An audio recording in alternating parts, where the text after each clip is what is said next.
Good evening, ladies and gentlemen. Welcome to another episode of America in Black and White. Tonight we have a very special guest. We have Mr. Chris Rey. That's going to be our guest tonight. That's got a lot of nuggets that he's going to drop and share with you all tonight. Let me tell you a little something about Chris. Chris was born in St. Thomas, U.S. Virgin Islands, but spent his formidable years in Spring Lake, North Carolina.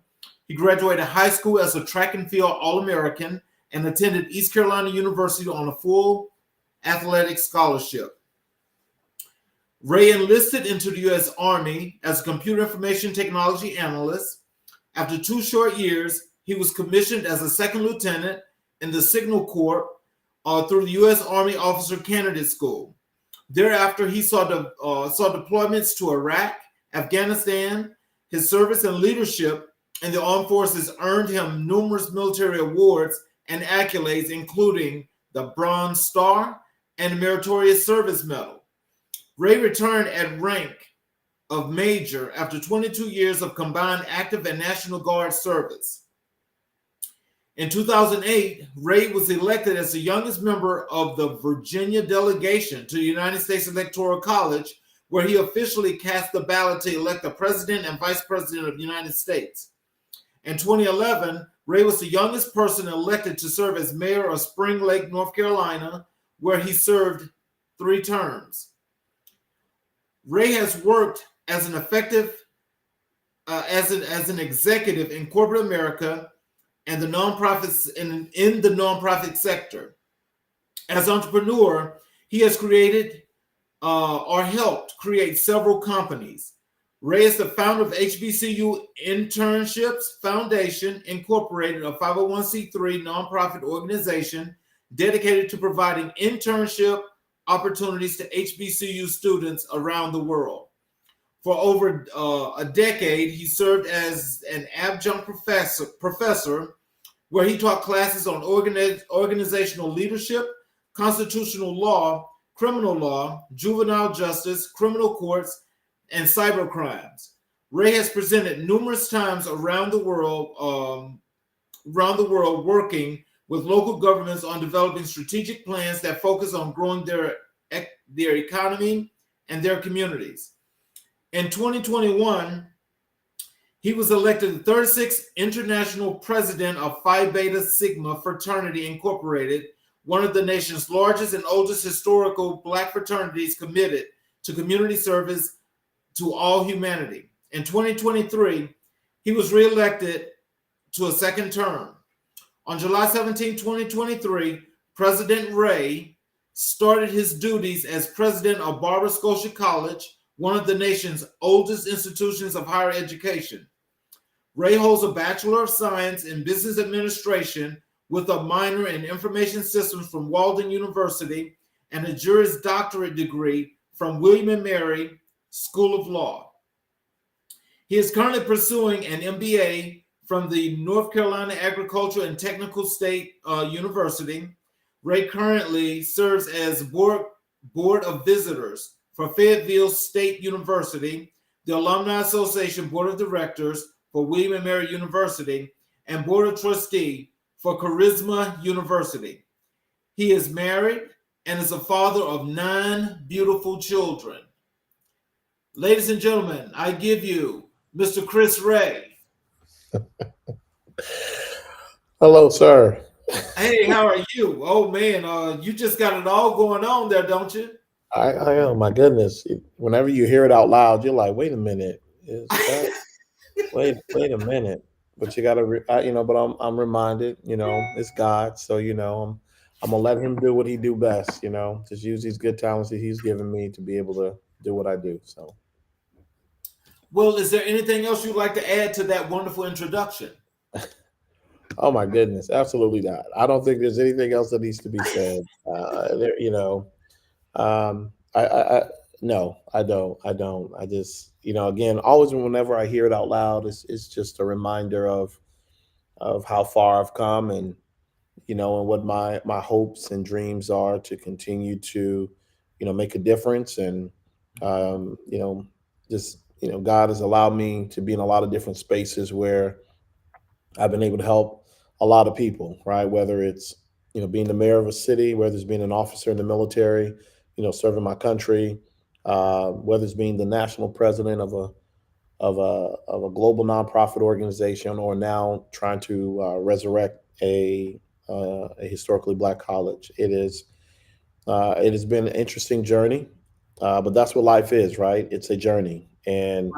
and being able to overcome, and all of us overcome something, right? And I think a Sir. lot of people don't realize when you're in the midst of doing it, you don't realize how significant it is until you're actually out of it, right? So, and it's a true statement what they say. It's not about how you start in life; it's truly about how you finish.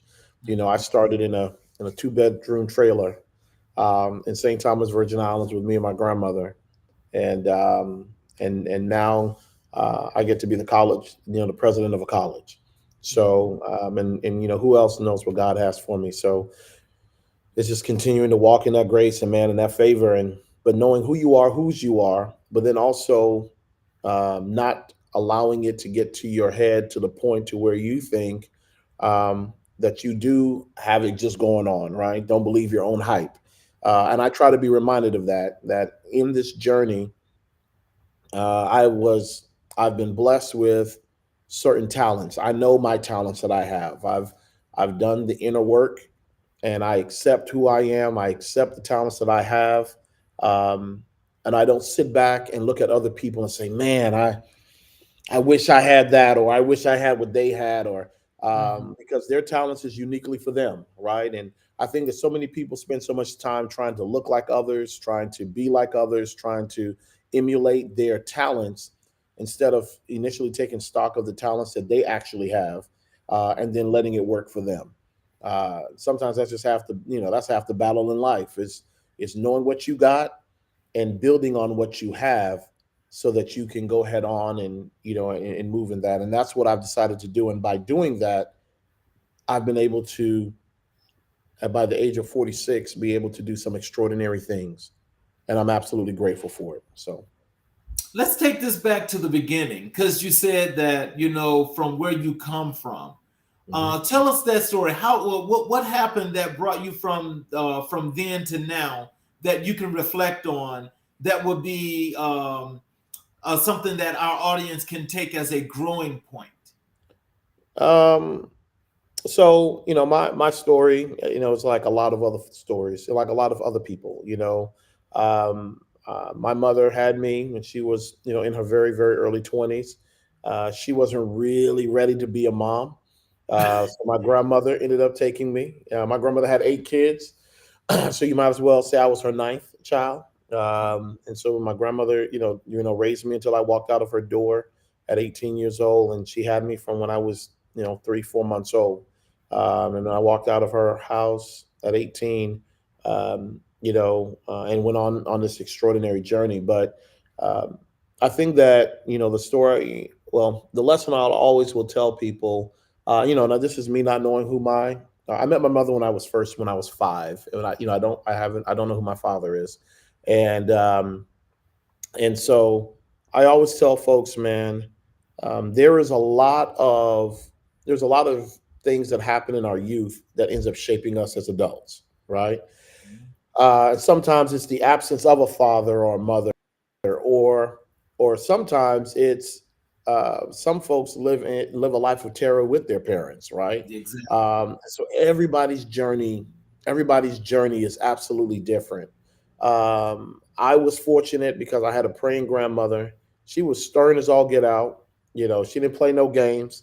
Um, and but that what she poured into me allowed for me to be successful. But the challenge, or what I've learned in my time period now, and looking at as I continue to cultivate my relationships with adults, is just how much our youth really shapes our journey in life.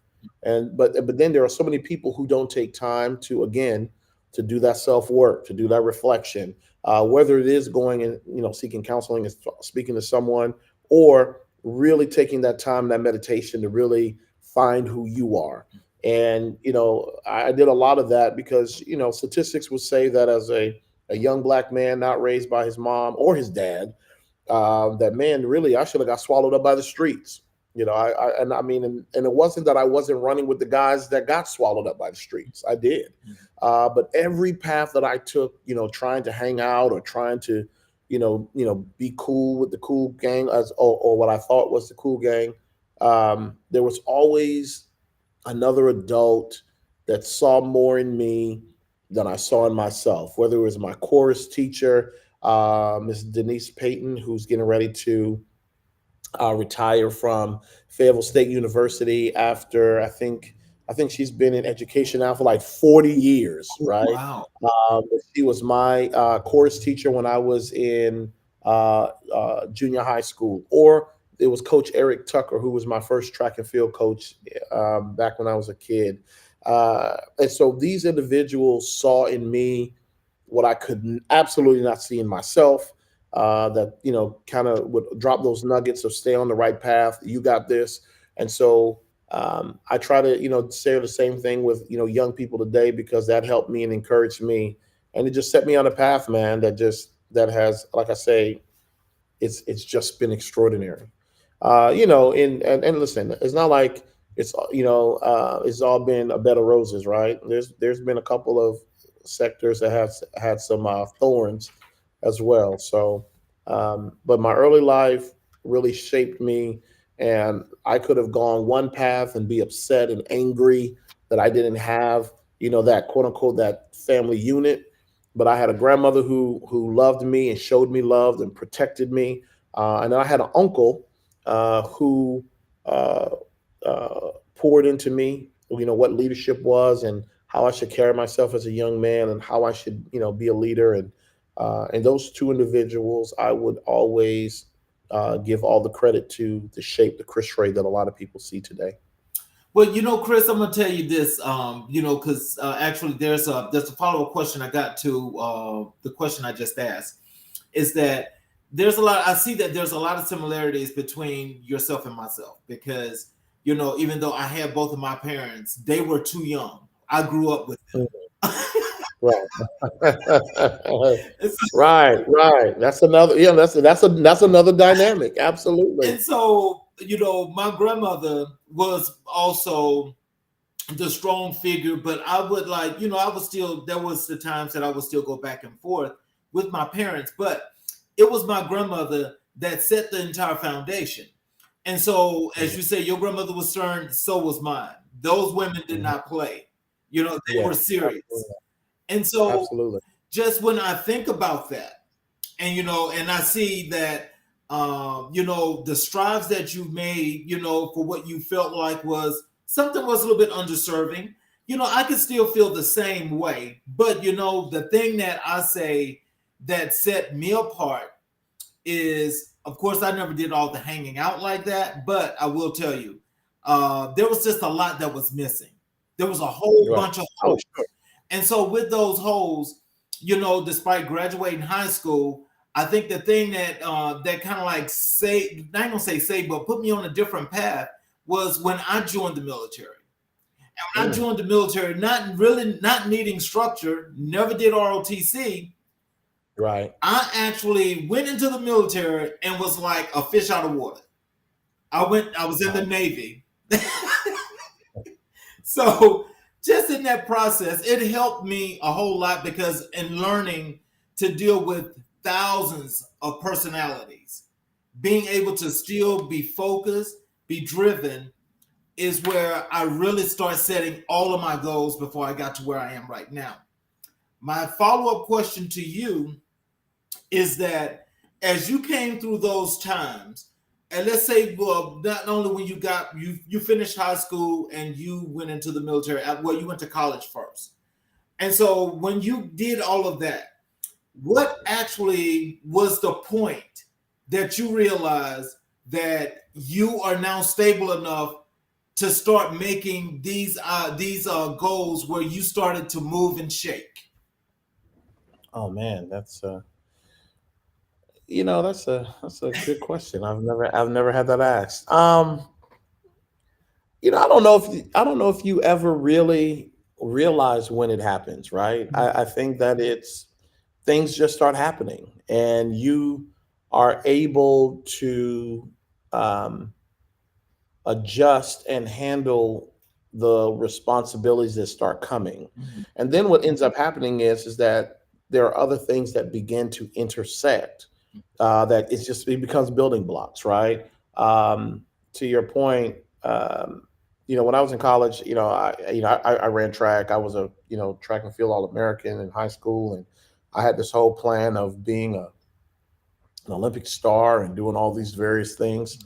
Um, but I ended up getting in an accident when I was in college, and it kind of shifted my trajectory in track. I got involved with the fraternity, and then I got involved in student government. And those two decisions set me on a different path in my life where I wanted to, public service became a big part of who I was. And um, figuring out difficult questions to impact the lives of people. And so there just became uh, these various opportunities that just started coming. I became, the chapter president of my chapter.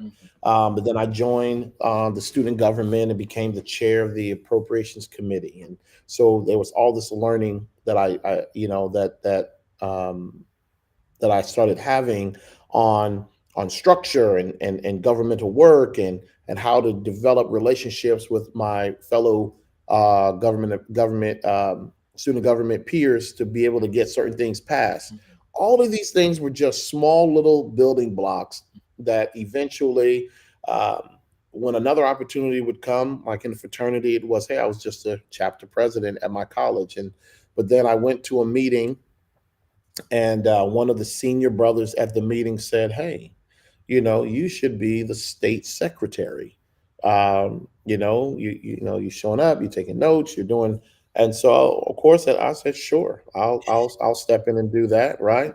And so, little did I know that becoming the state secretary for the fraternity for North Carolina would then propel me to becoming the associate regional director, which is the collegiate leader in the region, but it's the third highest position, to eventually then becoming the national second vice president, which is the third highest position in all the fraternity, to then becoming a committee person because I did a good job in that role. And then they were like, "Well, you got a technology background. You should be the IT director," which I did. And so the IT director piece I was so comfortable with. And so when I decided to join the Army, I became an information technology, soldier who then became an information technology officer. And so all these things just kept on just building blocks to the various opportunities that then created the person that you have today. So I won't say that I know exactly when that turning point was.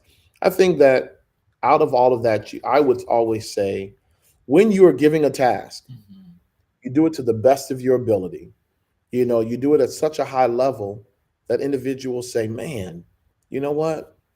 Let me go ahead on and ask you to do X, Y, and Z," right? And if you're a person that eventually gets to a space that you welcome those challenges and you welcome those opportunities, you know, um, you will be able to be in a space where you'll be able to be in a space where you'll be able to take on other roles and responsibilities because you are being prepared along the journey.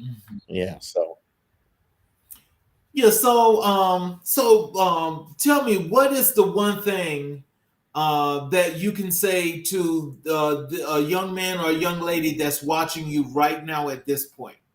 What is the one great nugget that you could drop for them that would be inspiring, or something that would be that would tell them how to start that path and making right. things happen?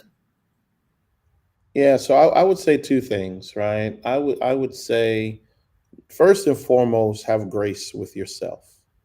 A lot of us don't have grace with ourselves. We put a lot of pressure on ourselves, especially for those of us who were born um, in such a way that we could be high strung, super ambitious, so forth and so on.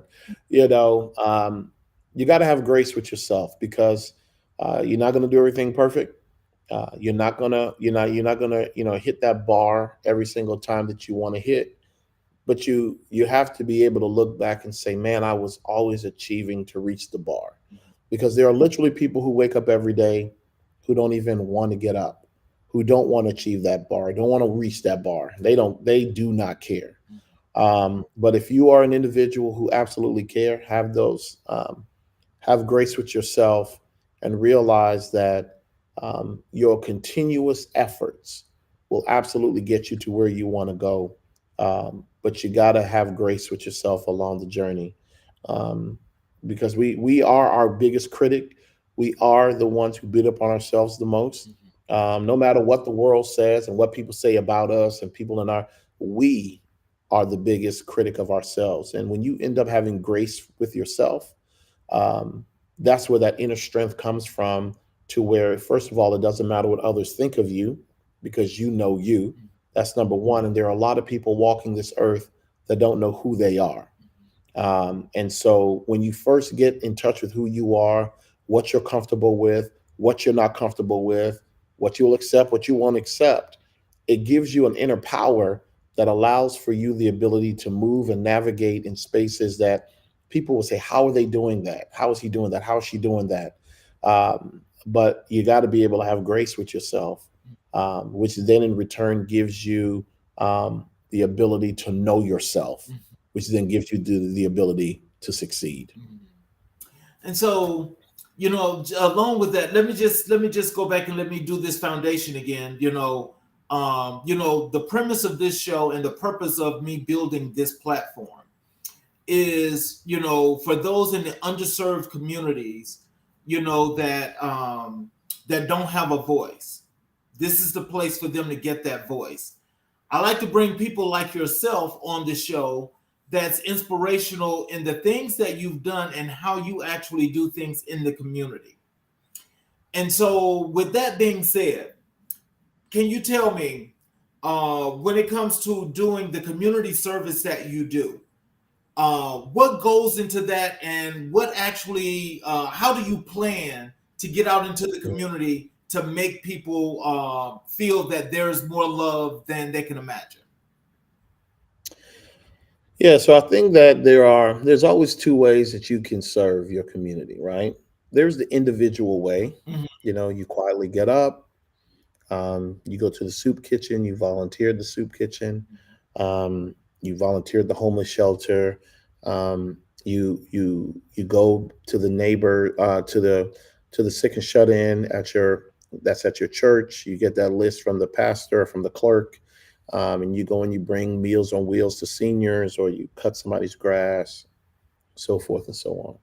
Right. So there's the individual way that everybody can serve if you so choose. Right. Mhm. Then there's the collective way, where you are a part of a collective, a company, an organization, a nonprofit, a fraternity, a sorority, or any kind of other civic organization whose sole mission is to serve. Mhm. And what you're getting from that collective service is the satisfaction that that collective power has made a huge difference, right? Mhm. And so I think people need to know that there are two ways to do it. Individually, you can do it, and that's just as impactful if you do it with a group of people.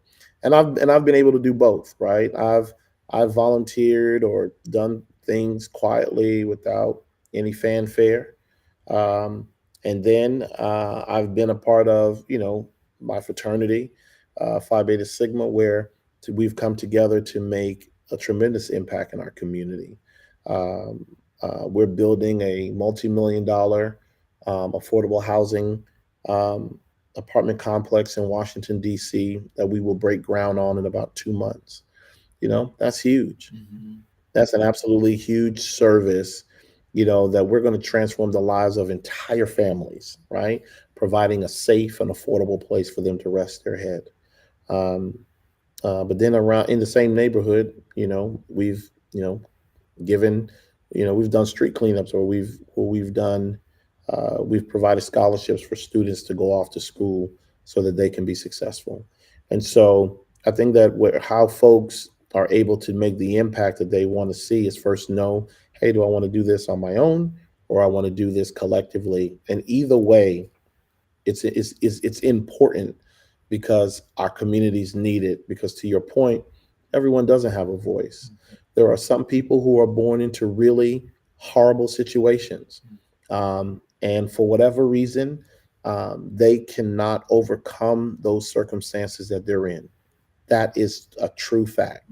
And either they don't catch the break that they need, they don't have the willpower to do it, or there are just systematic issues that continue to put barriers in their way that they don't have the capacity to navigate around, because their life experience has only given them a base of knowledge to where you only know what you know.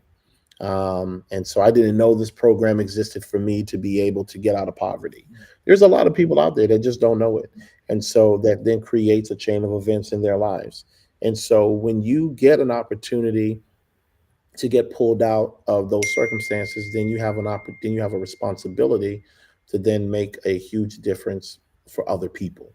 There's no other place to live than in the service of others, and I am a believer of that.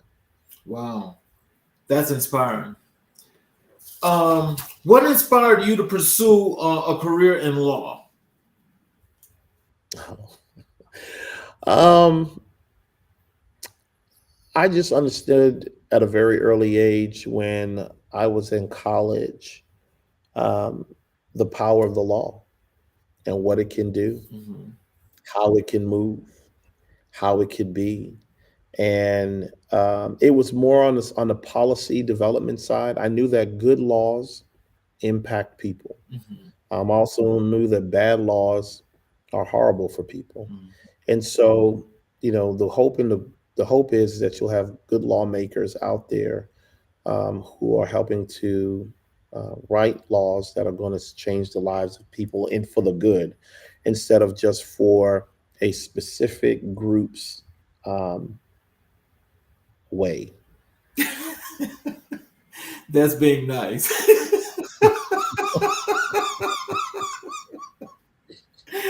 I definitely understand that. Even though right now I will tell you, I've had thoughts of going back to get to do a Juris Doctorate because I definitely don't want a PhD. I have an MBA already. Mhm. And I really feel like if there are more people that look like us that were basically out there doing law, I think it changes a lot as to the comfort of people, but also it gives presence. Do you think presence make that big of a difference when it comes to Oh yeah. law? Oh, absolutely. Absolutely. Especially if you're competent, right? There's a lot of folks who got a JD who aren't competent. Um, you know, but if you're competent, it absolutely adds to the presence Right. of who you are, and people do take you a little bit more seriously because learning the law helps you think about life differently.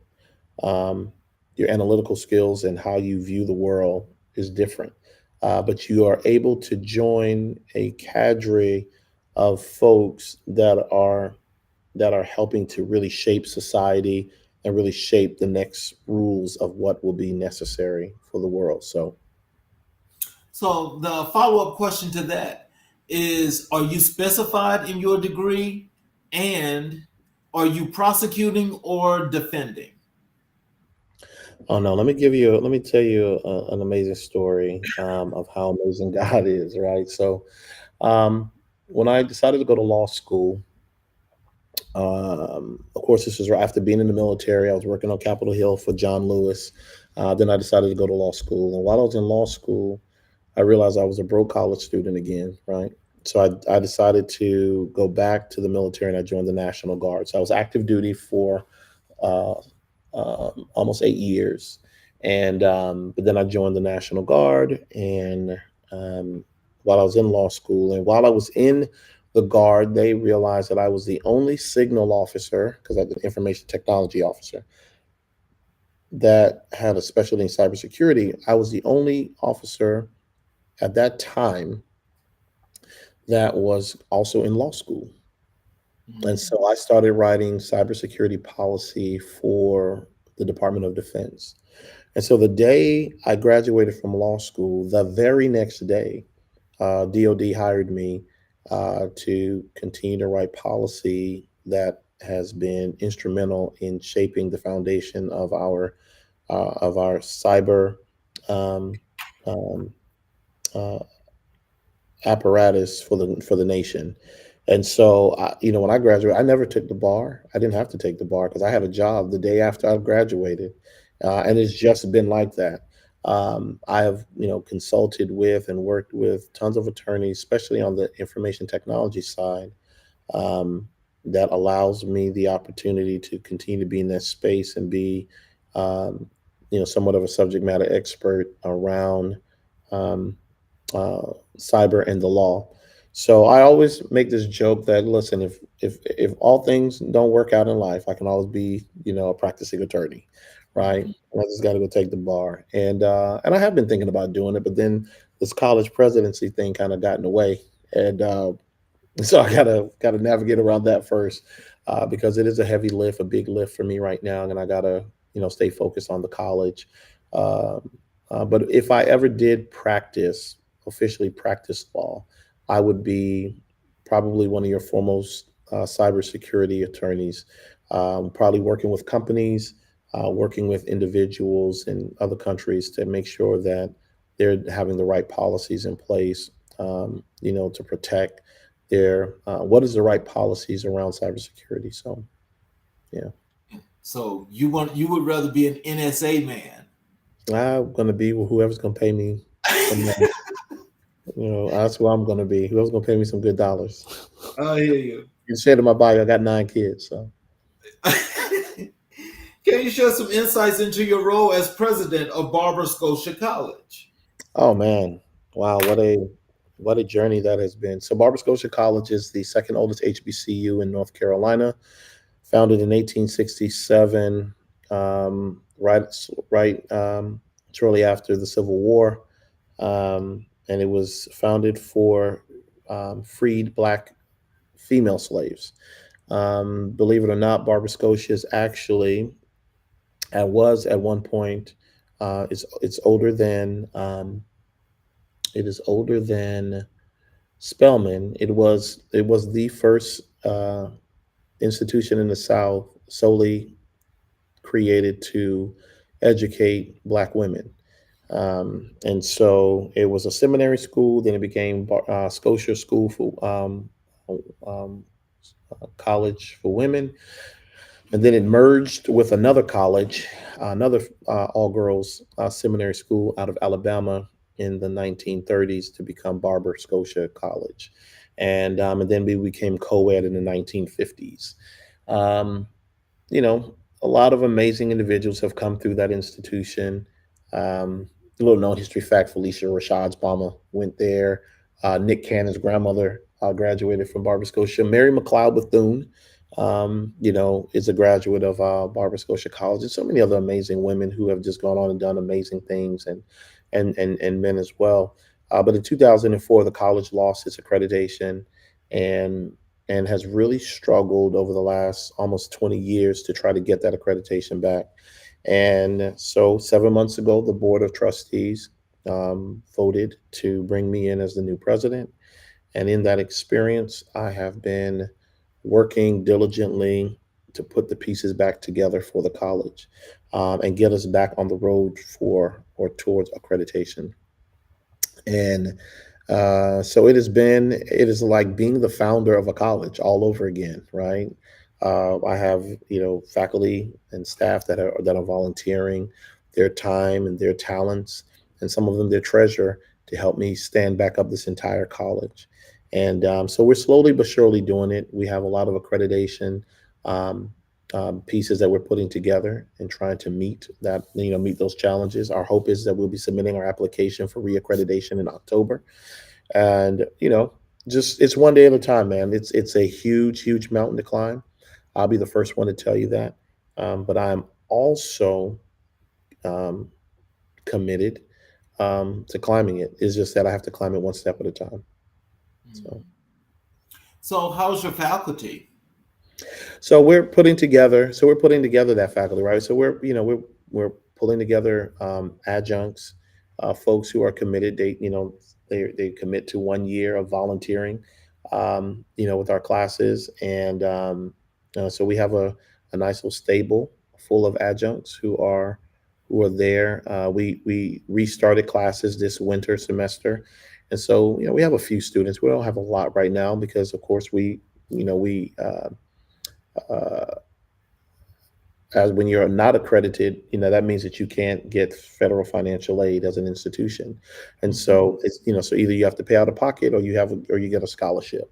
And so so my message to students that are now, slowly but surely coming back and enrolling is, um, you know, if you take a chance on us, when you walk across that stage, in 4 years, we'll be accredited, right? And so some of them are coming back and they're doing it, and I'm grateful for it. I'm thankful for it. So we shall continue to see how it comes together. Like I said, a lot of hard work, um, a big mountain to climb, but it's one that I know is possible without a doubt. Mm. Well, I'm sure that that after a couple of years, you'll see more than that stabilization that you're looking for, but you're going to see that growth because I'm sure that there are an enormous amount of students, especially on that particular side of North Carolina, that need Mhm. a place for higher education. Absolutely. How do you balance your responsibilities as a leader and your community involvement? Time management is important when you get to this level, man. It just is. And I think a lot of it comes down to, again, not taking yourself too seriously. And knowing that you just got to know when to say no. And that's hard in the beginning when you're trying to establish yourself. But I feel like I've gotten to a place in my life where I can just say no. Like I can't come, I can't speak, I can't do this. I remember when I was younger and I was trying to, and there's a time and a place for that, right? This is when I wasn't married, I didn't have any kids, so you're able to be a little bit more nimble. But then as things, as life, begins to evolve, you realize that you gotta find that places where you gotta cut off and say, okay, I'm going to spend time with my family this weekend. I can't go to this event, and you just got to be okay with it, right? And in the beginning, it's hard, especially if you're used to always saying yes. But you got to be also comfortable in the space of saying no, um, you know, and uh, and and that just has to be the way that it is. And so, but again, it's a journey to get there because you have to figure out where you are in the journey.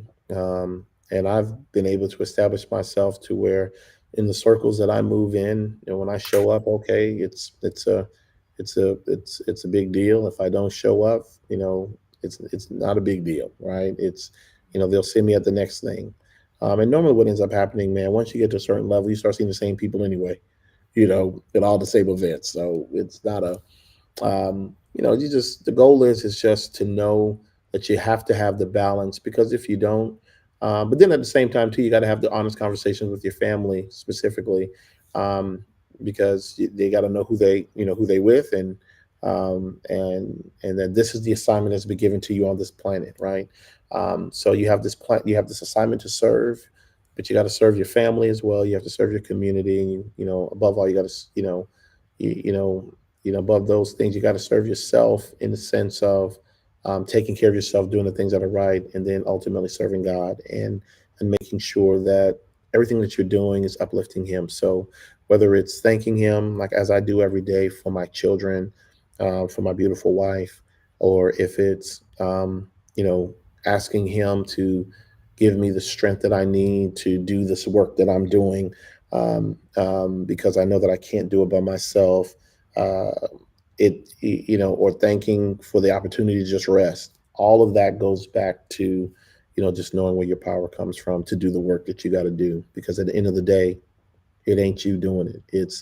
It's God giving you the ability to do it, and that is the absolutely God's truth, right? So, So, what we're getting right now from you, are you always this humble? I mean, it's just who I am. Yeah, I would, you'll probably, so this is what I've learned is that, People who sit on the outskirts who don't know you and they see, the big life that you live, they will probably say, "Oh, he or she thinks that they all that they got it going on." Mhm. That always comes from a place of individuals who have yet to really take time to know who they are and to appreciate the gifts that they actually have. Because what they're doing is taking time to appreciate my gifts and not realizing that they need to do that self work. And I've gotten that a lot, right? But and I'll just say for me, I want to believe that when you really do get to know me, and the reality is, everybody don't really get to know anybody, right? That's But those who get into your circle and they see you probably more than the average person, um, I would hope that they would say, "Hey man, he just works hard. He likes things to be a certain way, and in the end of the day, he wants everyone to have a great experience." And and I really do mean that. But I don't shuck on knowing that I have a standard.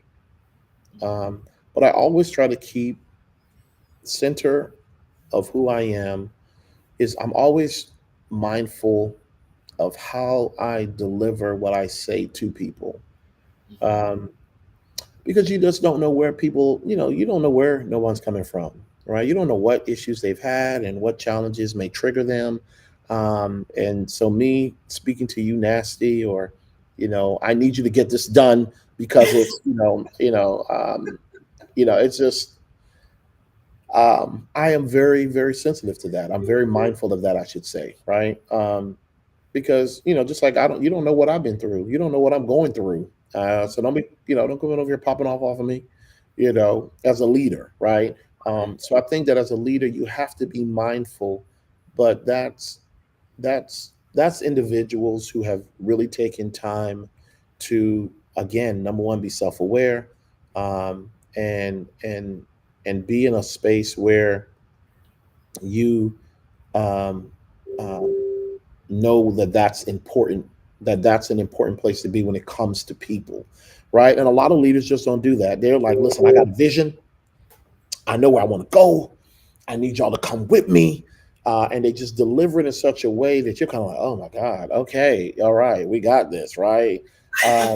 um, Instead of saying, but instead of delivering a space where, um, "Hey, I there's this mountain I need to climb, I can't climb it by myself, I need the help and support, um, and I need you to come with me."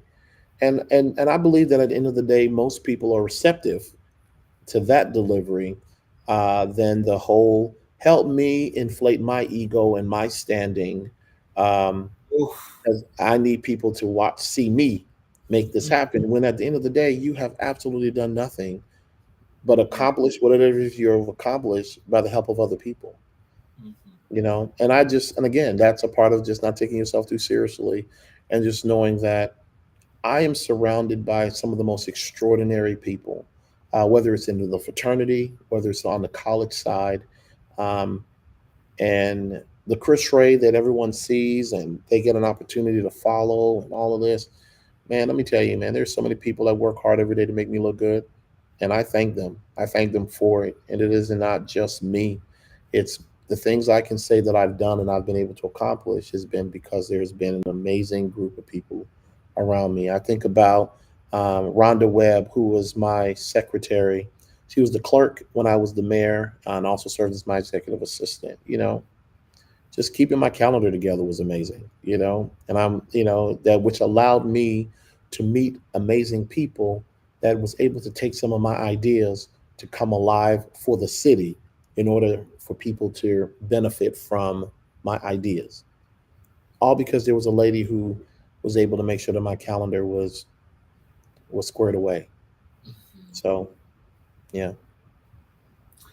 Well, that in itself, I tell you, we've got to have more people like you to show up in particular places, and of course, I just pinpoint little things like that because I'm connecting dots. I just want you to know that I'm connecting dots. So when I have people like you on the show and the way I'm connecting and networking and making things happen, there are a lot of places where we need to have you to at least get the opportunity to speak to some people that need that kind of uplifting. Yeah, Because you're right, when people beat people down with words or just being overbearing and so forth, nobody really responds to that. Nobody wants to do anything after that.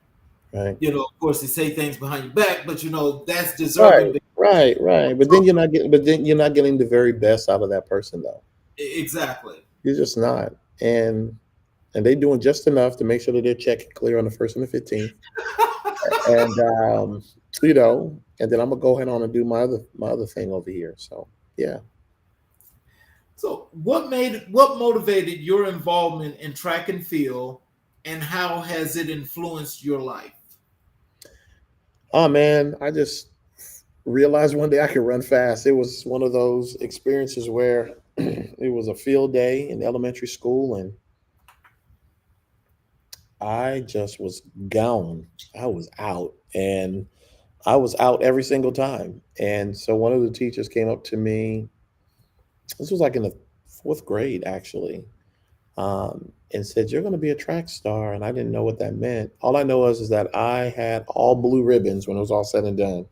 After at and so, but again, that goes back to my previous statements about um, good people pouring into you.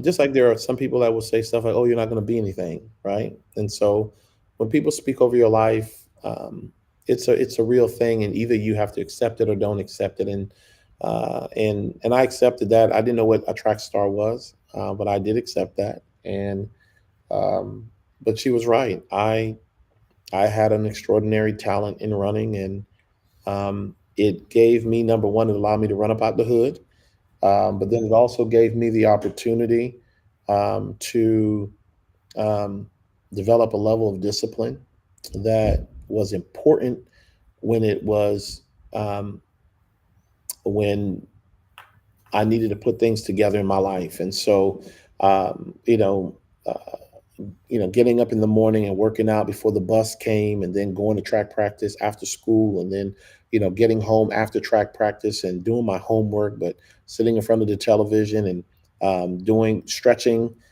doing push-ups and sit-ups before I went to bed, and just those little things created a consistency in me that allowed for me to take with me into everything else that spilled over into my life as I grew. Right, so it was um, the diligence of realizing that if I work hard, I will see improvements. I saw that in track. I saw that in all the work that I continue to do, even to this very day. If we work hard, Barber Scotia College will be an accredited institution, right? If I work hard, maybe I'll be the mayor of a city. If I work hard, I'll make sure that I will hopefully know my craft the best way that I can for my soldiers, so that I can take them all to war and bring them all back. So it's just one of those things that's ended up spilling over into everything that I became, and I still use a lot of those lessons today. So, and then of course, as an athlete, it just makes you hungry, right? I love to win, um, but I know that it takes a level of commitment to win, and sometimes you got to dig deep. And being an athlete, especially at the level that I ran, I had to dig deep a lot of times. So. So, as a candidate for Lieutenant Governor of North Carolina, what key issues did you prioritize? Oh man, I never really got to that. So I was going to run for lieutenant governor this year. I was. It was on my things to do list. Um, but then Barbara Scotia came, and I decided not to run for office again. I decided not to run for lieutenant governor. Um, but had I stayed on the trail, and had pursued it, I think about, when the governor runs, they have these big platitudes of things that they want to do. The governor does. The LG has, specific roles here in North Carolina, they do. And so, I just thought about, again, those voices that you talked about earlier, that normally don't get a seat at the table in the room, seniors, um, you know, veterans get a spotlight, but I think it's been a while since we've had a governor that's been A a veteran. veteran, right? And so, or just at that level, and someone who really speaking up for veterans in that regard. Um, you got a lot. You got kids who you got a huge high school population that's homeless in North Carolina, and so there were segments of our population that I wanted to make sure got highlighted, and us find resources to help them. Right. Um, so that would have been what I would have done had I ran for or stayed on the lieutenant governor trail. And but then I had to take a stock of the fact that as a lieutenant governor, it could be a tough place to be. Um, uh, and I looked at my platform that I currently have, and I'm the international president of Phi Beta Sigma Fraternity Incorporated, Divine Nine organization. Heck, I might have more influence than the governor of the state of North Carolina. So, let me not, diminish the opportunities that God has already given me. But, um, I decided I wanted to do the college president thing, and that was what was important to me. So, Wow. So let me just ask you this. I got two questions about politics. mhm, The first one is this. When you first ventured into that arena, mhm. what are the things that you learned of being a politician vice a regular person? Um, well, I'll tell you, boy, I learned how vicious it is. Uh, that that people's thirst for power is real, and Mhm. one should never underestimate Ooh, what you said the key people word. what people will do for power. And that's at every level, whether it's school board up to the presidency of the United States. And so I learned in that process that you have to be grounded in your values, man, because if not, you will get swallowed up by the machine, and that's just the case. And then I learned on the other side that the machine is all we have, believe it or not, right? The laws that has been put in place to govern this particular society on this continent, this constitution that we have is all we have. And so you have to find a way to navigate, through that constitution to get the things that are necessary for the people that need to be represented. And the reality is that elected officials who do a pretty good job of dividing us, right? As a country, as a population, as a segment. Um, it's unfortunate because if you're breathing the air that God has put on this planet, you are a human being.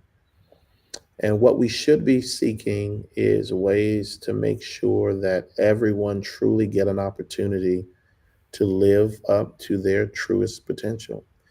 Because if you're an elected official and you know that there are some people that are born into the crappiest of situations, then you should be working your butt off to find the, to craft the policies to help them get out of there. Because why? Because human nature doesn't always loan for the one person that says, I pulled myself up by my bootstraps, right? And knowing that there are folks who don't have, some folks don't have boots, to pull themselves up with. And so, how do you give them a pair of boots? Sometimes Ooh, it's not them pulling themselves up by their own bootstraps. Sometimes it's just you giving them some boots, and then they can do the part that you think they can. But giving them the boots require the right laws to do that. And so that's what I've learned, man, is that people's thirst for power is real. Um, and you have to be able to try to navigate through that. But then I'm also in a place of reality that I know that this is the only system we have. And since they wrote the rules, I need to know the rules and play by that game as well. wow. So, with the political structure being the way it is today, right now, here in the 21st century, and you having some sort of some knowledge of the political structure based on your experience, what can you tell our audience in the various communities around this country? What should we be doing, looking at, or making happen as far as the political structure today? What should we be doing?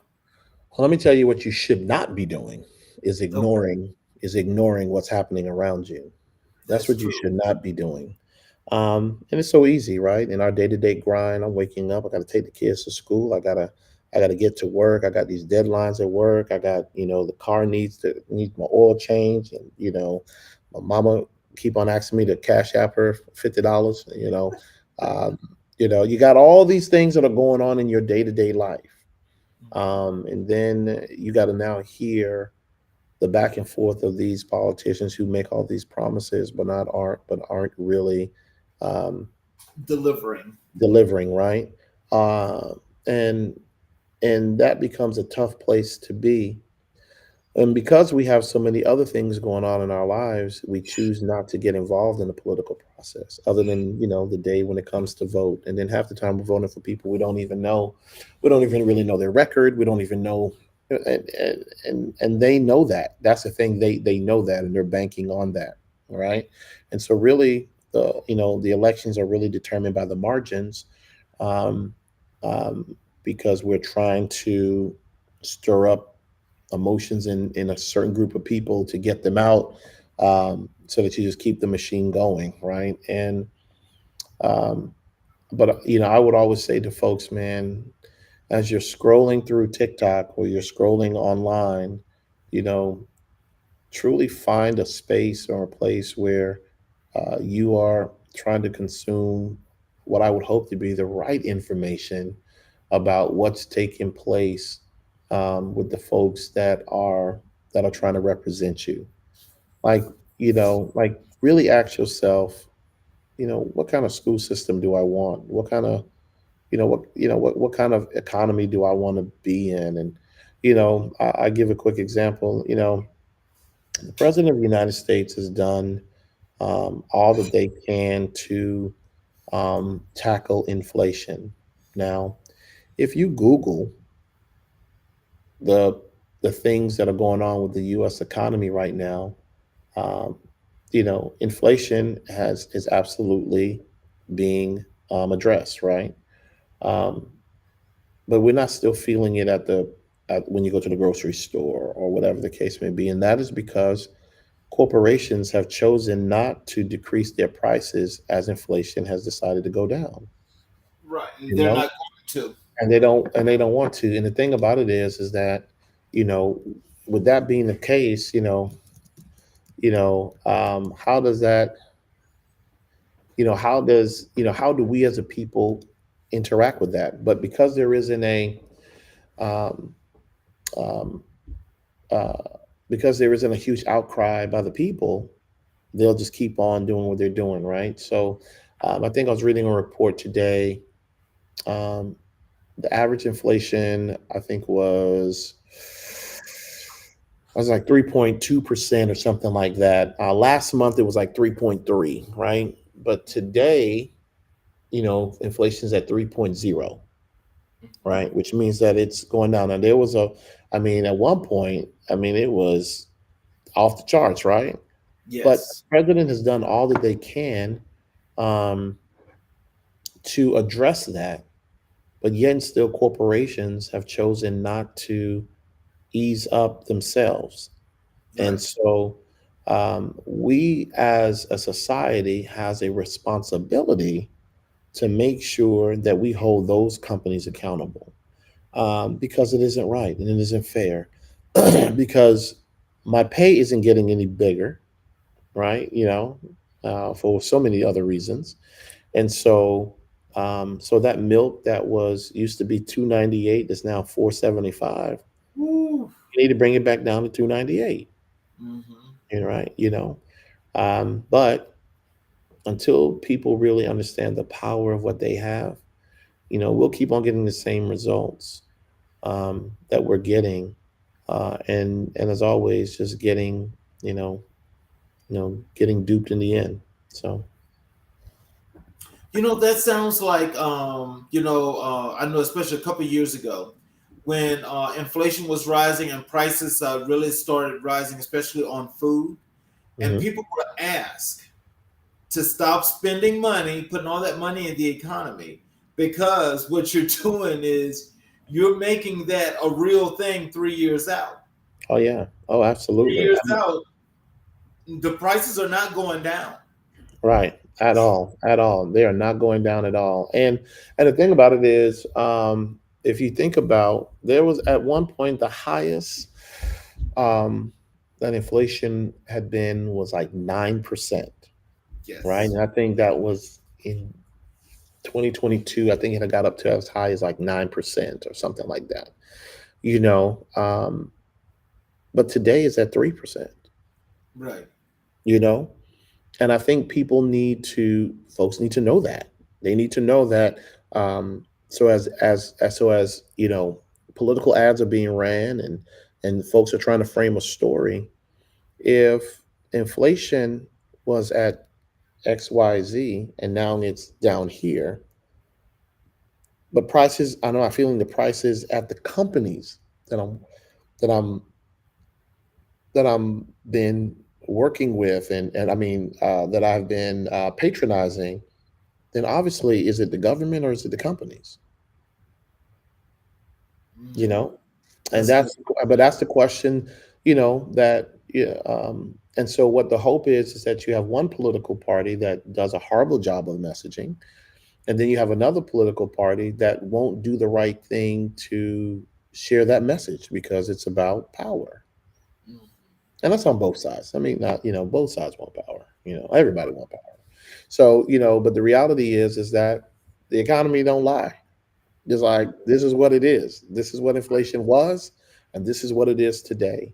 But for some reason, we're still not feeling the relief, whether it's at the pump or at the grocery store, and that's because there's a bunch of greed out there in these corporations, and and even though they are getting a break on the back end because inflation is lower, they're mm. not reflecting it in their prices on the front end. So which means that their profits are going to be even higher, before there becomes an outcry, and then whatever will happen, and then we begin the cycle all over again, so but anyways. Well, that's also the reason why they're doing all the layoffs now. It's That's right. because those profits are so high, they're not sharing not That's right. one penny with That's right. nobody. And they can go through, and so it's like an accordion, right? It'll be Yeah. an accordion, and then some of these corporations will lay off all these folks. There'll be, then they'll fall into some challenges and issues, and then they're going to have to hire people all over again because you won't have your risk management folks, and you're this and you're that, and then they'll get in trouble by the law, and then they'll have to hire people back. It's just an interesting, it's just it's just all interesting. So. So, could you discuss your vision for education, considering your role in academia? Well, so being in higher ed, it's a new space for me, and it's a beast of a mode of a place to be at. But what I want to do is I want to really create a space for. Um, I want to reimagine, what higher ed looks like from an affordable standpoint, and even from the HBCU lens, right? Historically, Black colleges and universities have been behind for so long, and there's so many reasons why that has happened. But being the president of a private college, you really have to rethink the process. You really got to rethink how things, move, and how we're ran and how we're managed, and one of the things that I want to do is reimagine where our investment dollars go into, so that we can build the proper infrastructure to support, the future, right? And so for me, HBCUs have not done a good job of online investment. Going online is the future. That I mean, that's not the future. That's today, and a lot of our predominantly white institutions have done a fantastic job of doing that, while HBCUs have been behind. And so my hope is that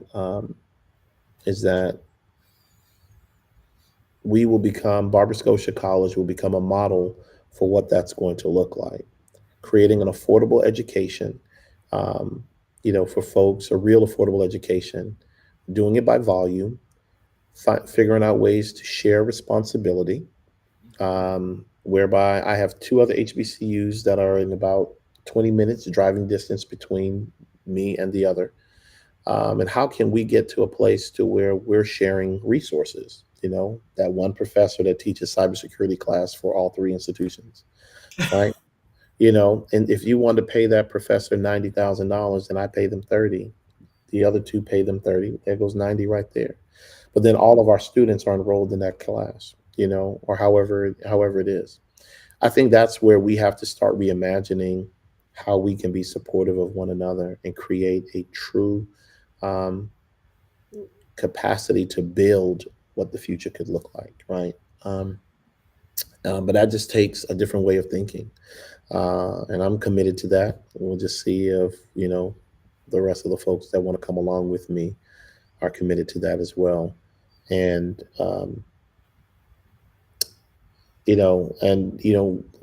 I would say as well too. One of the things we've done a poor job of is understanding that everyone doesn't need a college degree. There's some people that were born to use their hands, and that's how God made them.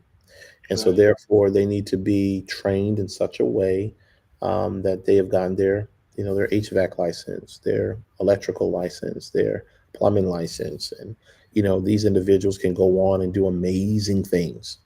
Do amazing things. Um, that's critical. That's important. That's what has to happen.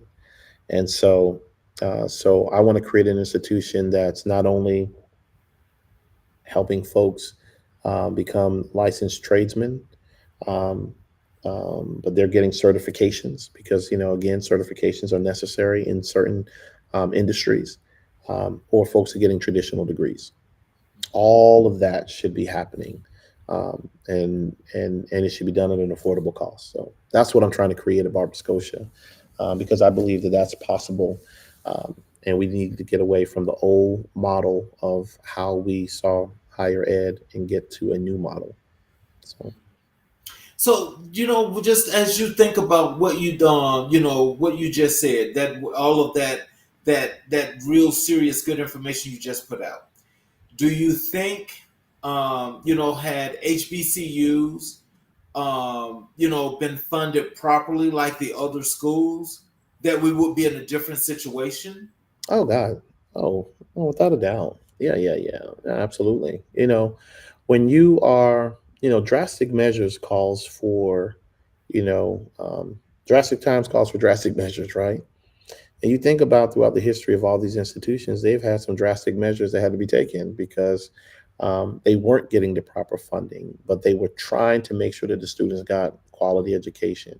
But that sometimes came at the cost of, um, you know, uh, cutting resources in certain places because you didn't have the money to cover that, right? Um, and that was happening. That happened for over 100 years for some of these institutions, and that's a tough place to be. It's an absolutely terrible place to be, but that's what it was.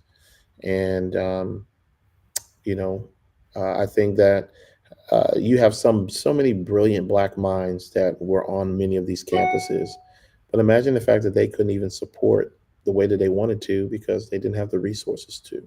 They couldn't keep up. They couldn't. Here you have an economy changing around you. The educational landscape is changing around you.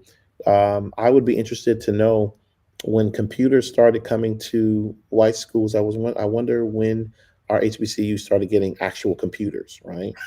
You know, How many years later? how many years later? So that's a great example of um, the experience. So imagine in the 90s, you in the 90s, um, um, going to college at a PWI where you got the chance to get into your first computer, right? Personal, gateway, get your gateway Yes. uh, computer, right? But then your counterpart goes to HBCU and they don't have computers yet. Right. They still on word processors. They still type in, whatever, typewriters or whatnot. And then so now you go through your 4 years in college. You don't get exposure to that. Then you go into the workplace where they have computers, and now you haven't had the opportunity for the last 4 years to be trained up or know what a floppy disk is, and a hard disk and all. So now you're learning that on the job from someone else who went to a PWI, who's now ahead of you because you don't have that skill set. Yep. So think about now, you multiply that times a couple million people that went through that, right? And then you get to realize, I mean, man, we got a long way to go, brother. We got a long way to We go. do. I mean, there's a lot of progress, but there's still several more years of stuff that's got to happen in order to catch up.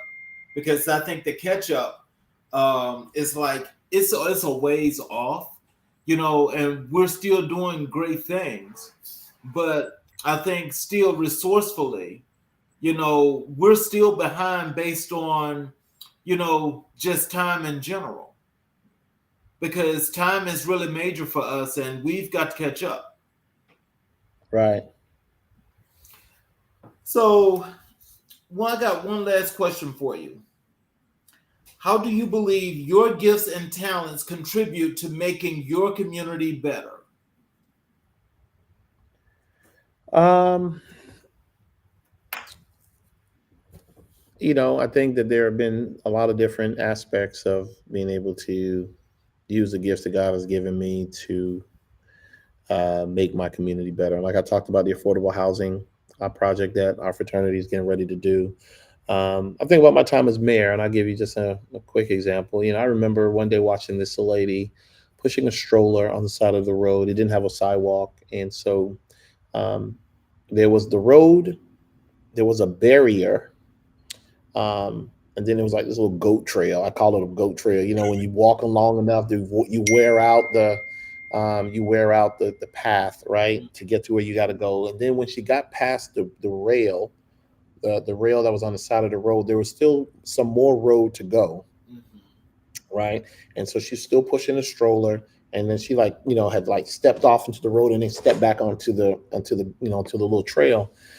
And I was like, wow. And then I started realizing, taking account that we didn't have enough sidewalks in our community, right? So I had a conversation with the board, and we talked about what that was going to cost us and the funding and all of that, things like that, and how we really need to think through a walkable community, right? And so we ended up putting in these sidewalks, and I think a few months had passed, and once it was all done and we got through the budgeting process and got those done, and I think about a year later, um, I saw a couple of women then pushing their kids in their strollers on the sidewalks, right? And it was just that one little action, when I think about how safe the community is today, because we have more sidewalks, right? Because there was a mayor who saw that there was a need.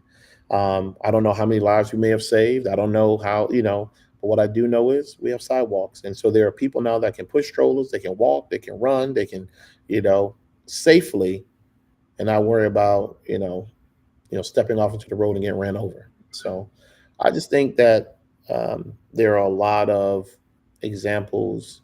If I know personally in my life, I guess if I go back through, but man, I just do this work and I just keep it moving. I don't even remember half the stuff I've done, but what I do know is Mhm. I just I just I use the talents I got until I can't use them no more, you know, because it's all for a time. And so I just keep doing it. Well, I tell you, I want to thank you for blessing us with your time and with your presence here today, because it's been very, very, very, learned. It's a learned experience that I think we all can get something from. And so I just want to tell you that, just based on that, and and when I actually reached out to you, to bring you on the show, it was based on what I read, that actually had me reaching out to you. I want to tell you that, it's always a pleasure when there is somebody that has done the things, some of the things that I'm looking to actually make a norm, but not just that, but you're still doing it. And it's the part that you're still doing it that's much more impressive than anything. That's the example that we all need to have, to lead by, and to follow.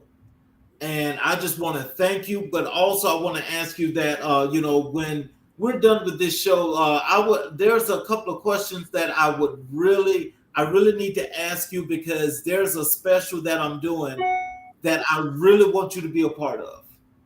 All right. Well, if it fits into what I got going on, we'll make it happen. And I thank you for your All time, right. and everybody that was out there watching. I appreciate everybody. If you, for those of you that are watching on the YouTube channels, please subscribe and hit the notification buttons, because it's going to be very, very important, especially for Mr. Ray, because Mr. Ray is one of the folks that I know that you guys will want to vote for as America in Black and White's Person of the Year. At the end of the year, we will actually announce who is the winner of this award. And I'm more than sure that you're going to get several votes, sir. Well, I appreciate that, and I look forward to. Thank you for all you're doing. Thank you for getting information out to the people, and and I know that um, uh, that through your efforts, there will be folks that will not only be introduced to a new generation of leaders, but individuals that will, be able to see that, what is possible if we just roll up our sleeves and just appreciate the diversity of all of us that are out here making a difference. So thank you for the time. Thank you for loaning your platform, to me, and just you guys all be blessed. All right, I gotta go. I got a whole bunch of other stuff waiting for me now. Yes, All sir. right. Well, you have a wonderful evening, and I want to thank you again. Thank you. Bye bye. Bye bye.